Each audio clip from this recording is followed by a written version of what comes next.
नमस्कार दोस्तों, मैं हूं विवेक पंडित और आज मैं क्राइम इन्वेस्टिगेशन की एक ऐसी बेजोड़ कहानी आप लोगों को सुनाने वाला हूं जो मुंबई में घटित हुई थी। और इसे सुनने के बाद आपके मन में पुलिस वालों के प्रति सम्मान और भी बढ़ जाएगा, क्योंकि सामान्य रूप से लोग पुलिस के बारे में गलत ही सोचते हैं। यह कहानी 25 अगस्त 2022 की है। इस पूरी कहानी की शुरुआत होती है सोशल मीडिया प्लेटफॉर्म से। आप सब जानते हैं आजकल हर कोई, खासकर नए उम्र के लड़के लड़कियां बहुत ज़्यादा एक्टिव हैं। ऐसे ही एक सोशल मीडिया प्लेटफॉर्म पर 15 साल की स्कूल जाने वाली एक लड़की की मुलाकात 21 साल के एक नौजवान से होती है। यह लड़की मुंबई की रहने वाली थी और यह जो नौजवान है वह भी मुंबई का रहने वाला है। बांद्रा ईस्ट में उसका घर है और इस लड़के के साथ लड़की की सोशल मीडिया पर मुलाकात होती है। थोड़ी बहुत बातचीत, चैटिंग होती है और फिर दोनों बहुत अच्छे दोस्त बन जाते हैं। तो एक स्कूल जाने वाली 15 साल की लड़की 21 साल के नौजवान संतोष मकवाना से प्यार करने लगती और एक दूसरे से बार बार मिलने लगते हैं। और ये दोनों जिस जगह पर मिलते थे वो जगह संतोष के दोस्त विशाल अम्बिवल का घर था। वहाँ ये दोनों मिलते थे। विशाल और संतोष दोनों इवेंट मैनेजमेंट का काम करते थे और जुहू में विशाल का घर है। और उस घर में संतोष अक्सर अपनी गर्लफ्रेंड बंसिता राठौर के साथ आता है और दोनों वहाँ पर अच्छा वक्त गुजारते हैं और फिर दोनों अपने अपने घर वापस चले जाते हैं। यह सिलसिला पिछले कई महीनों से चल रहा था। इसी बीच एक रोज लड़की के घर वाले इन दोनों को एक साथ रंगे हाथों घूमते हुए पकड़ लेते हैं और गुस्से में संतोष की जबरदस्त पिटाई कर देते हैं, क्योंकि उन्हें लगता है कि उनकी छोटी सी बेटी जो स्कूल जाने वाली लड़की है उसे इस लड़के ने बहका दिया है और बहला फुसलाकर अपने साथ घुमा रहा है। तो इस बात पर लड़की के घरवाले बहुत खफा हो जाते हैं और वह लड़के की अच्छी तरह से पिटाई करते हैं और उसे बहुत जलील भी करते हैं। जब संतोष की पिटाई या किसी भी लड़के की पिटाई उसके गर्लफ्रेंड के सामने उसी के घर वाले कर दें तो उस लड़के को बड़ी तकलीफ होती है और वह खून का घूंट पीकर रह जाता है। और यही संतोष के साथ भी हुआ। इसी के साथ वह यह सोचने लगता है कि वह कैसे इस अपमान का बदला ले। वह बहुत सोचता है और काफी सोच विचार करके वह अपनी गर्लफ्रेंड से एक अंतिम बार और मिलने की गुजारिश करता है कि प्लीज एक बार मुझसे आखिरी बार मिल लो। तुम्हारे घर वालों ने तो खैर पाबंदी लगा दी है, मेरे साथ मारपीट भी उन्होंने की, लेकिन इससे पहले कि हम अलग हो जाएं, हमारा प्रॉपरली ब्रेकअप हो जाए, एक बार प्लीज मुझसे आखिरी बार मिल लो। लड़की कहती है ठीक है, मैं आती हूँ, लेकिन यह आखिरी बार ही मिलूंगी, क्योंकि मैं अपने फैमिली वालों के खिलाफ नहीं जा सकती।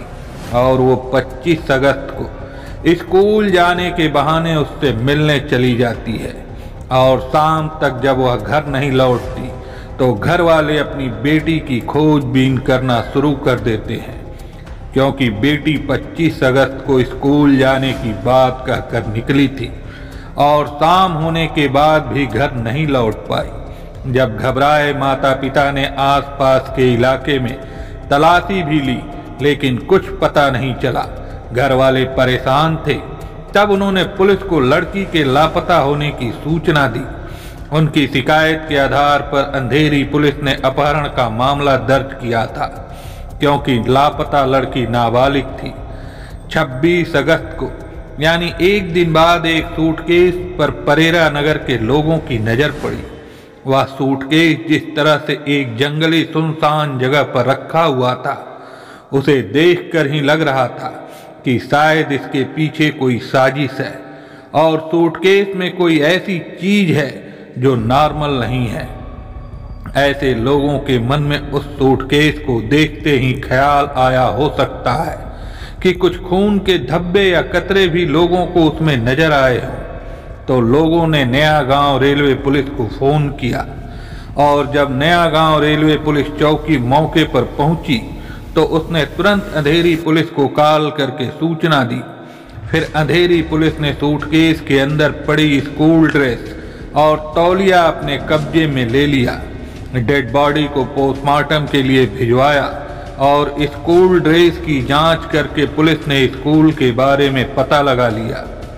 25 तारीख को जिस घर वालों ने अपनी बेटी की गुमशुदगी की रिपोर्ट लिखाई थी, उनको पुलिस ने इन्फॉर्मेशन दिया कि एक स्कूल ड्रेस में लड़की की लाश मिली है, आकर उसे देख लें कि कहीं ये आपकी बेटी की तो नहीं है। तो घर वाले भी कलेजे पर पत्थर रखकर पुलिस के पास पहुंचे। पोस्टमार्टम हाउस गए और वहां उन्होंने देखा कि वाकई यह उन्हीं की 15 साल की बेटी की लाश थी, जो एक रोज पहले स्कूल के लिए निकली थी। घर वाले बहुत रोटने पीटने लगे, बहुत दुख में डूब गए। पुलिस ने उनको सांत्वना दी और फिर पुलिस ने उनसे कहा कि ठीक है, हम आपकी बेटी को तो वापस नहीं ला सकते, लेकिन आप प्लीज हमें बताइए कि आपको किसी पर शक है जिसने आपकी बेटी की हत्या की होगी, कोई दुश्मनी आपकी किसी से। जैसे ही पुलिस ने यह सवाल पूछा तो घर वालों ने तुरंत ही जवाब दिया कि हाँ, एक लड़का था जो उनकी बेटी को परेशान करता था और उन्हें पूरा यकीन है कि उसी लड़के ने उनकी बेटी की हत्या की होगी, क्योंकि कुछ रोज पहले उन्होंने उस लड़के को बहुत डांटा फटकारा था।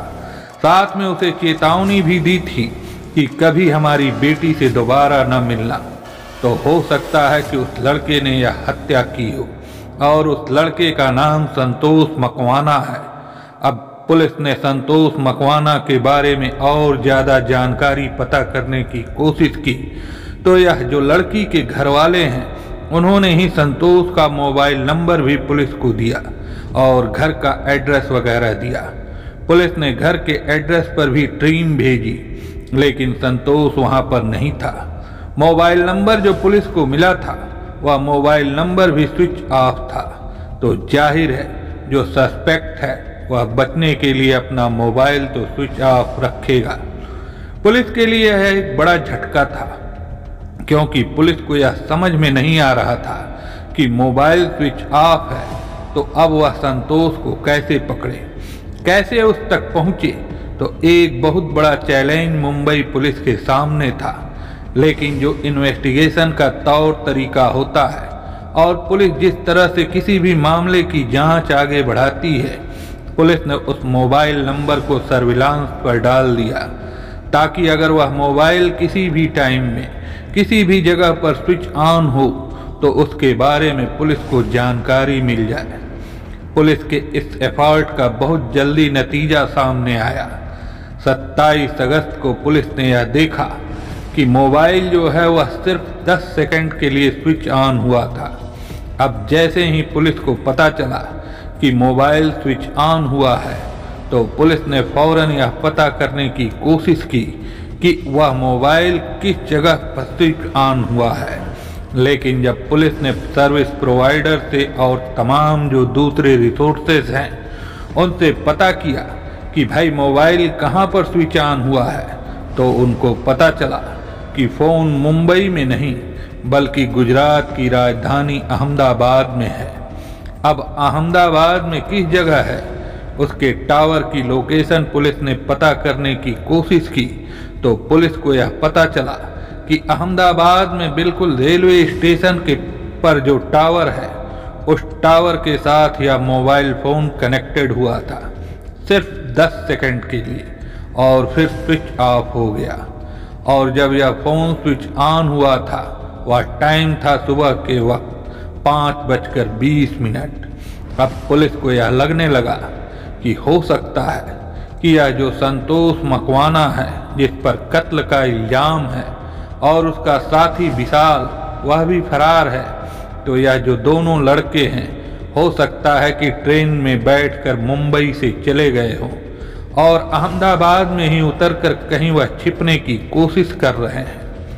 तो पुलिस की टीम ने अहमदाबाद टीम से कांटेक्ट किया, गुजरात पुलिस से कांटेक्ट किया, मुंबई की टीम ने और रेलवे स्टेशन के आसपास जितने भी सीसीटीवी कैमरे हैं वह रेलवे स्टेशन के गेट्स पर लगे कैमरे थे या फिर आसपास के लॉज, होटल, रास्तों पर उन सारे सीसीटीवी कैमरे की फोटोज पुलिस ने स्कैन करने की शुरुआत की। लेकिन आपको जानकर हैरानी होगी और थोड़ी निराशा भी शायद हो कि बड़ी मशक्कत करने के बावजूद पुलिस को गुजरात में अहमदाबाद रेलवे स्टेशन के आसपास किसी भी सीसीटीवी कैमरे में यह लड़के नजर नहीं आए। न तो वह ट्रेन से उतरते हुए दिखे, न कहीं बाहर जाते हुए दिखे, न किसी लॉज में, न रेस्टोरेंट में, कहीं पर भी वह लड़के किसी भी सीसीटीवी फुटेज में नजर नहीं आए। अब पुलिस के लिए यह चैलेंज और बड़ा हो गया, क्योंकि उन्हें समझ में नहीं आ रहा था कि अगर यह लोग गुजरात गए तो फिर गुजरात में गायब कहाँ हो गए। तो खैर पुलिस अपना दिमाग लगा रही थी और इसी कड़ी में पुलिस इन्वेस्टिगेशन करते करते इस नतीजे पर पहुंची कि बसई से एक ट्रेन है, वह राजस्थान की तरफ जाती है और वह अहमदाबाद गुजरात होते हुए जाती है और वह ट्रेन बेंगलुरु कर्नाटक से चलती है। और यह जो दोनों लड़के हैं बहुत मुमकिन है कि उसी ट्रेन में सवार होकर गुजरात राजस्थान की ओर गए हैं, क्योंकि सुबह जब यह मोबाइल फोन स्विच ऑन हुआ 10 सेकंड के लिए और फिर स्विच ऑफ हो गया, वो उस ट्रेन के अहमदाबाद में रुकने का समय था। अब पुलिस को यह बात समझ में आने लगी, वह दोनों लड़के प्लेटफार्म पर नहीं थे बल्कि ट्रेन में ही बैठे थे। वह ट्रेन जो बेंगलुरु से बसई होते हुए राजस्थान की तरफ जा रही थी और यह ट्रेन कुछ देर के लिए जब अहमदाबाद में रुकी थी, इत्तेफाक से उसी वक्त इन लड़कों से वह मोबाइल फोन 10 सेकंड के लिए स्विच ऑन हो गया था। अब पुलिस ने इस मामले की जांच शुरू की और पुलिस ने पूरे रूट की स्कैनिंग करने की शुरुआत की। बसई से लेकर आगे गुजरात राजस्थान की तरफ जहां तक ट्रेन जाती है, इस पूरे रूट की स्कैनिंग करने की शुरुआत की और खासकर सीसीटीवी कैमरे फुटेज जो है पुलिस ने चेक करने की शुरुआत की। पुलिस ने यह जांच आगे बढ़ाई तो उन्हें एक और महत्वपूर्ण जानकारी मिली। एक और अहम सीसीटीवी फुटेज पुलिस के हाथ लगा, जिससे इस मामले की तफ्तीश थोड़ी और आगे बढ़ी। पुलिस ने देखा कि यह दोनों लड़के वाकई कत्ल वाले दिन ही, यानी जिस रोज यह हत्या हुई थी, उसी दिन दोनों ट्रेन में चढ़ते हुए साफ साफ सीसीटीवी कैमरे में नजर आ रहे थे। ट्रेन में जो इंजन है उसके जस्ट बाद वाले डिब्बे में संतोष और विशाल खड़े थे और अब पुलिस को एक इम्पोर्टेंट क्लू मिल चुका था, जिससे पुलिस को यह पता चल गया था कि कौन से नंबर की ट्रेन में कब कहां से चलने वाली ट्रेन पर यह दोनों लड़के किस डिब्बे में सवार हुए। पुलिस ने यह सारी जानकारी अहमदाबाद और उसके आगे जितने रेलवे स्टेशन हैं उन तमाम रेलवे स्टेशन की पुलिस से शेयर की और कहा कि आप लोग प्लीज सीसीटीवी फोटो देखिए, चेक कीजिए कि इस एज ग्रुप का या इस तरह का दिखने वाला कोई लड़का आपको नजर आता है या नहीं। तो अहमदाबाद मतलब गुजरात और राजस्थान की रेलवे पुलिस लगातार उस इलाके में जितने भी रेलवे स्टेशन हैं खासकर वहां के सीसीटीवी कैमरे चेक करती रही, लेकिन काफी कोशिश करने के बावजूद कोई फायदा वहां की पुलिस को नहीं मिल पाया और इन दोनों लड़कों के बारे में कोई जानकारी नहीं मिली। तफ्तीश आगे बढ़ रही थी। मुंबई पुलिस ने यह भी सोचा कि आखिर यह दोनों लड़के अहमदाबाद, गुजरात या राजस्थान की तरफ क्यों गए, किसी और दिशा में क्यों नहीं गए। जब पुलिस ने इस एंगल पर सोचा और पता किया तो पुलिस को यह पता चला कि यह जो संतोष मकवाना है जिस पर कत्ल का इल्जाम है, उसकी दादी अहमदाबाद से 146 किलोमीटर दूर पालनपुर में एक गांव में रहती है। पुलिस को जब यह जानकारी मिली तो पुलिस को लगने लगा कि हो न हो यह दोनों लड़के जरूर पालनपुर में ट्रेन से नीचे उतरे होंगे। उसके बाद पुलिस ने पालनपुर रेलवे पुलिस से कांटेक्ट किया। मुंबई पुलिस ने उनसे कहा कि आप एक बार सीसीटीवी फुटेज चेक कीजिए, कहीं यह दोनों लड़के ट्रेन से नीचे उतरते हुए आपको अगर दिखें तो हमें ज़रूर बताएं। जो वहां की रेलवे पुलिस है वह सीसीटीवी फुटेज स्कैन करने की शुरुआत करती है, लेकिन वहां के किसी भी सीसीटीवी कैमरे में यह दोनों लड़के ट्रेन से नीचे उतरते हुए नहीं दिखे। शायद सीसीटीवी कैमरे का एंगल कुछ ऐसा रहा हो कि दोनों लड़के उतरकर किसी और रास्ते से निकल गए हों और वहां के पुलिस को पता न चला हो।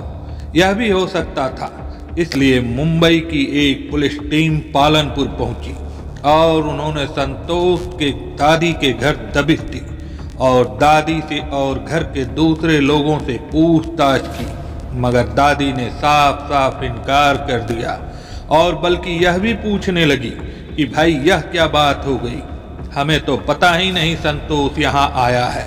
लेकिन पुलिस को संतोष की दादी के बॉडी लैंग्वेज से, उनके बातचीत करने के तौर तरीके से यह शक होने लगा कि शायद यह बुजुर्ग महिला झूठ बोल रही है अपने पोते को छिपाने के लिए और उनके गुनाहों पर पर्दा डालने के लिए। लेकिन जब तक पोता अरेस्ट नहीं हो जाता या उनके घर में मिल नहीं जाता, तब तक पुलिस उस बुजुर्ग महिला के खिलाफ भी कोई कार्रवाई नहीं कर सकती थी और ना ही जरूरत से ज्यादा सख्ती कर सकती थी, क्योंकि क्या पता हो सकता है कि दादी सच बोल रही हो। तो खैर 3 या 4 दिन बाद जब पुलिस को लगा कि मामला थोड़ा सेटल्ड हो गया है, तो पुलिस ने फिर से उसकी दादी के घर में दबिश दी और इस बार भी उनको निराशा हाथ लगी, क्योंकि वहां पर न तो संतोष मिला और न ही उसका दोस्त विशाल। और उसकी दादी ने फिर से वही जवाब दिया कि उसे पता नहीं है कि संतोष यहाँ आया है। आप लोग पता नहीं क्यों यहाँ आकर हमें परेशान कर रहे हो। पुलिस को फिर से निराशा हाथ लगी थी। अब मुंबई पुलिस निराश होकर पालनपुर से लौटने की तैयारी कर रही थी। इसी बीच इस मामले में एक जबरदस्त ट्विस्ट हुआ यह कि पुलिस के पास एक गुमनाम नंबर से फोन आया और उस फोन करने वाले आदमी ने यह कहा कि 2 लड़के जो 20 से 22 साल के हैं, उन्हें पालनपुर में उस महिला के घर देखे हैं जिस महिला के घर आपकी पुलिस टीम 2 बार छापेमारी करके लौट चुकी है। यह जानकारी जब पुलिस को मिली तो पुलिस ने उस आदमी से पूछा कि भाई आप कौन हो। तब वह आदमी पहले तो पुलिस को कुछ भी बताने से इनकार कर रहा था, लेकिन जब पुलिस ने उसे भरोसे में लिया तो उस आदमी ने अपनी पहचान बताई। वह एक ऐसा आदमी था जिसका संतोष के पालनपुर में रहने वाली जो दादी हैं, उसके साथ कोई प्रॉपर्टी को लेकर झगड़ा चल रहा था। यानी एक तरह से देखा जाए तो यह पुलिस को जिसने भी फोन किया था वह आदमी संतोष की दादी का दुश्मन था। अब उसको लगा कि यही मौका है, संतोष की दादी के लिए भी थोड़ी मुसीबत खड़ी हो जाएगी और जो गुनाहगार लड़के हैं वह भी पकड़े जाएंगे। और उसने कुछ यही सोचकर पुलिस को खुफिया तरीके से फोन कर दिया। और जब इस बार पुलिस को फोन किया और पुलिस को बिल्कुल सटीक जानकारी मिली और उनका आत्मविश्वास भी बढ़ा, तो पुलिस की टीम ने तीसरी बार संतोष के दादी के घर पालनपुर में दबिश दी। और इस बार इत्तेफाक से संतोष और विशाल दोनों वहां पर मिल भी गए। संतोष और विशाल को पुलिस ने वहां पालनपुर से गिरफ्तार कर लिया। इस गिरफ्तारी के लिए पुलिस को 34 दिन की मेहनत जरूर करनी पड़ी। हजारों किलोमीटर का सफर पुलिस को तय करना पड़ा।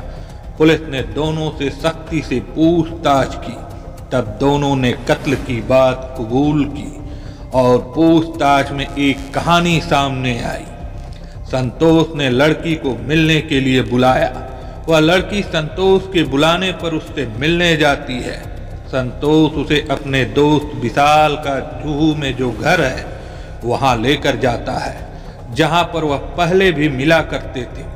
और यहाँ पर वह लड़की को समझाने बुझाने की कोशिश करता है कि भाई ऐसी क्या बात हो गई, घर वालों ने तो चलो मना कर दिया, लेकिन हम साथ तो रह ही सकते हैं। घर वाले सपोर्ट नहीं कर रहे हैं तो क्या हुआ। तो कुल मिलाकर लड़का इस लड़की को छोड़ने के लिए राजी नहीं होता है, क्योंकि जिसके मन में बदले की आग तो है, लेकिन वह चाहता है कि वह इस रिलेशनशिप को भी कंटिन्यू करे।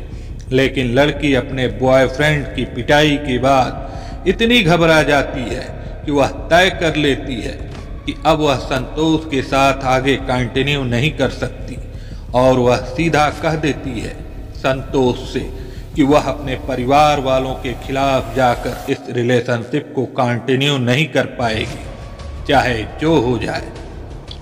इस बात पर उस लड़की के साथ संतोष की बड़ी तेज कहासुनी होती है, लड़ाई होती है, और संतोष शायद पहले से ही तैयार था कि कोई अगर इस तरह का सिचुएशन क्रिएट हो जाए तो वह क्या करेगा।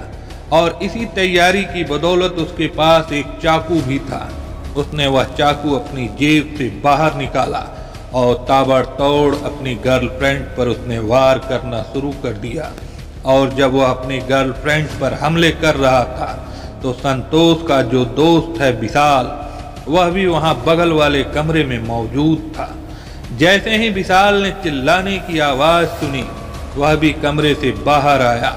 बाहर आने के बाद विशाल ने उस लड़की को पकड़ लिया और संतोष उस लड़की की ताबड़तोड़ चाकुओं से वार करता रहा।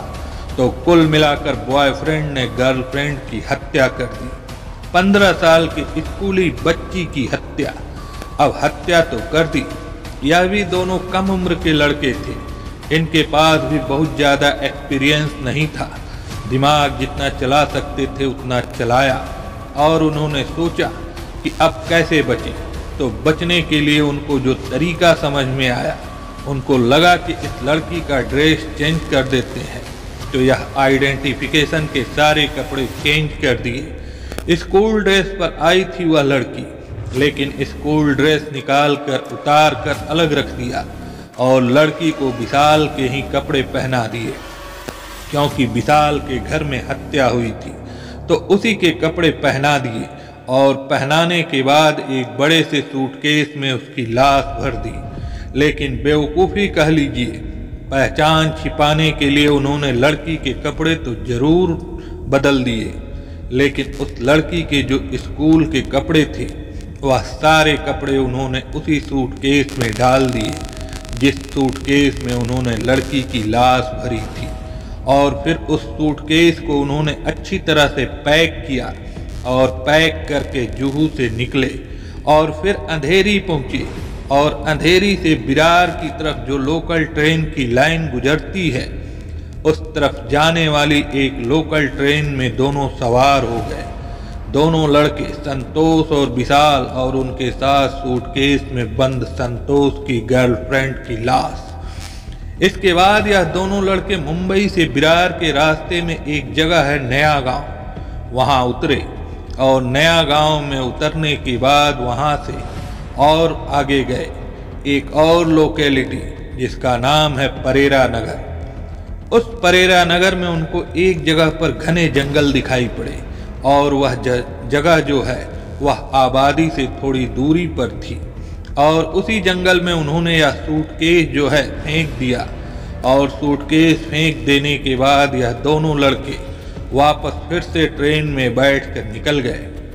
इस कहानी से हमें माता पिता की तकलीफ कितनी गहरी हो सकती है, अपनी बेटी को खोने का दर्द, उसे ढूंढने की चिंता और अंत में उसकी हत्या का सामना करना माता पिता के लिए बहुत ही कठिन और दुखदाई होता है। इससे यह बात स्पष्ट होती है कि माता पिता हमेशा अपने बच्चों की भलाई चाहते हैं और उनकी सुरक्षा के प्रति चिंतित रहते हैं। हमें अपने माता पिता के सुझावों और सलाह को गंभीरता से लेना चाहिए और उनकी भावनाओं का सम्मान करना चाहिए। संतोष ने जो कदम उठाया वह कानून और नैतिकता की दृष्टि से गलत था। गुस्सा और प्रक्रोध व्यक्ति को बर्बाद कर सकता है। संतोष ने अपने अपमान का बदला लेने के लिए जो कदम उठाया वह गलत और अमानवीय था। ऐसी स्थिति में शांत रहना और उचित कदम उठाना महत्वपूर्ण है। परिवार को बच्चों के जीवन में सक्रिय रूप से शामिल रहना चाहिए और उनके दोस्तों और गतिविधियों पर नज़र रखनी चाहिए। साथ ही बच्चों को भी अपने माता पिता से खुलकर बात करनी चाहिए। सोशल मीडिया पर अजनबियों से जुड़ते समय सतर्क रहना चाहिए। यह मंच दोस्ती और रिश्तों को बनाने में मददगार हो सकता है, लेकिन इसके खतरों को भी नहीं भूलना चाहिए। आज की कहानी आपको कैसी लगी कमेंट करके ज़रूर बताना। क्राइम स्टोरी बाय विवेक से जुड़ी ऐसी ही दिल दहला देने वाली कहानियों के लिए हमारे साथ लगातार जुड़े रहें और हाँ, इस चैनल को ज़रूर सब्सक्राइब कर लें, जिससे आपको इस तरह की कहानी हमेशा मिलती रहे। धन्यवाद।